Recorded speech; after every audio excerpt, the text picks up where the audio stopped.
કાંડમાં કોંગ્રેસે સવાલ ઉઠાવ્યો છે। યુવતી સામે થયેલી કાર્યવાહીને લઈને અમિત ચાવડાની પ્રતિક્રિયા સામે આવી। ભાજપના આંતરિક વિવાદ બહાર આવી રહ્યા છે। આગેવાનોના અહમ સંતોષવા કાર્યવાહી કરવામાં આવી। પોલીસ કર્મીઓએ કોઈનો હાથો ન બનવું જોઈએ। ભૂતકાળમાં હાથો બનેલા અધિકારીઓની સ્થિતિ જોઈ છે। પોલીસ કર્મીઓ સામે કાર્યવાહી થવી જોઈએ તેવી માંગ કરી છે।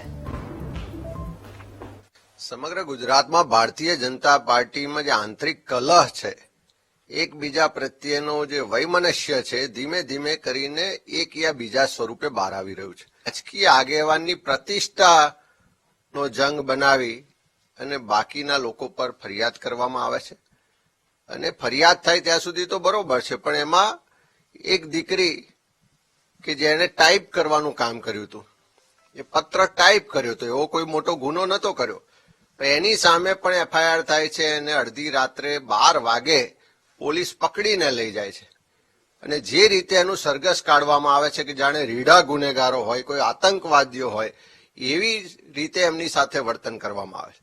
ત્યારે એનો સ્પષ્ટ મતલબ છે કે ભારતીય જનતા પાર્ટી પોતાના રાજકીય એજન્ડાઓ માટે, પોતાના રાજકીય હરીફોને ખતમ કરવા માટે પોલીસ અને પ્રશાસનનો દુરુપયોગ કરી રહી છે।